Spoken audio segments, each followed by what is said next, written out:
So now let's consider another kind of budgeting. So far we've done different kinds of budgets. We looked at an enterprise budget where you considered your different enterprises and whether or not those are profitable and what your expectation is for the costs and the revenue for that. And then you've also looked at a partial budget. What happens if something isn't really very profitable and we want to look at making a change in the operation? What shall we do in order to do that?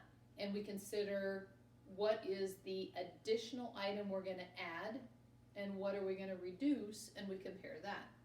Now what we want to do is we basically want to take our entire farm operation plus everything else that we have in terms of living expenses, other expenses that aren't part of our farm, everything we do with our cash, and we want to put it on one budget together, and we're going to call that our cash flow budget. So our cash flow budget is going to be the largest budget that we'll learn how to do.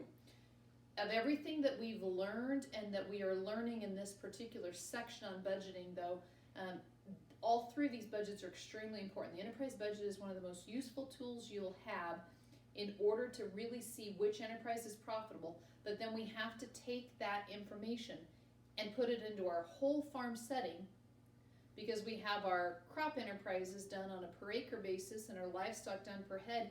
Now let's take it times the total number of acres we have of all of our crops and the total number of head of livestock we've got. Let's get it into an entire budget that looks at how our cash moves for our operation. So as we think about these cash flows, one of the things that we're going to look at is we're simply going to look at the fact that the cash flow basically is considering the cash of our operation. So we're going to look at all of the projected cash inflows, meaning the money that's coming in, and we're going to look at all the cash outflows for our business, and we're going to do that over a period of time. So what the cash flow does that's different is we finally have an opportunity to include everything we do, even if it's not part of the farm. So every place our cash goes or our cash comes from, and when that happens. So we've never been able to actually do something according to what time it occurs. We just look at a whole year, or we look at it at one point in time on a balance sheet. The cash flow is going to look at, okay, what's happening during January, February, March, and April? What happens every month of the year with my cash? So a cash flow budget is enormously important to us, and here's some of the keys that we have to remember when we do our cash flow. Number one is the fact that, again, it is only cash, so we're focusing on cash items. That means that it can be both farm cash items and non-farm. So if your farm operation is how you earn your income to live off of, buy your groceries, buy all of your supplies, buy all the different things you do, go out to eat, go on a vacation, if your farm is supporting that, then you've got to put in all of your non-farm living expenses into your cash flow and see if your farm can support it. We also want to know that we don't want anything that's not a cash item. So we do not want any changes in inventory. Okay, remember on our income statement we wanted to look at how things were, even if we haven't sold it yet. We don't want to do that now. We only want to look at when cash goes out and when cash comes in and what time of year that happens. So no inventory changes, and then depreciation is not a cash expense, so let's don't include depreciation either. So this budget is designed differently, okay? It also is going to include the timing of when those things happen. So we are interested in which month of the year do I receive some corn income? Which month of the year do I sell some calves? Which month of the year do I buy my fertilizer or my fuel? So those things from timing standpoints are now super important for us to be able to evaluate what's happening. And so the purpose of this cash flow is primarily as a forward planning tool. We typically don't do a cash flow after the fact.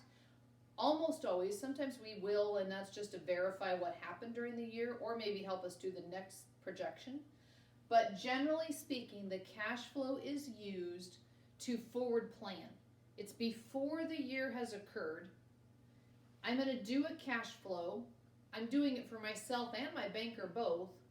And I want to be able to estimate the amount and timing of everything that occurs in my operation so I know what future borrowing needs are, and also the ability for me to repay everything I've already gotten loans and anything additional I would take out. So when we think about, we talked about operating loans before. Remember, an operating loan is the money that I borrow in order to operate my business. So to have that operating loan, I've got to know how much I'm going to need. So the cash flow is that tool that helps myself and my banker know when I need money and how much I'm going to need. How much should we establish that upper line of credit for? That's what the cash flow is going to show us. And for us, for our purposes, we're going to actually use that to be able to create, we want to be able to create a cash flow for your whole operation that you set up.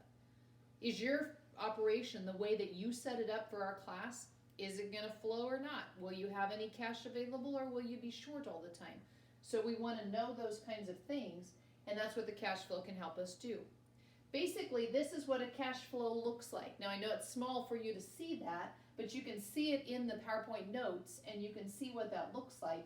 And I'm going to overview this in a separate video so you can see exactly how things move through a cash flow. But a cash flow is big, okay? It's month by month, and it's going to include everything that we make money on, everything we spend money on, and any borrowing that occurs.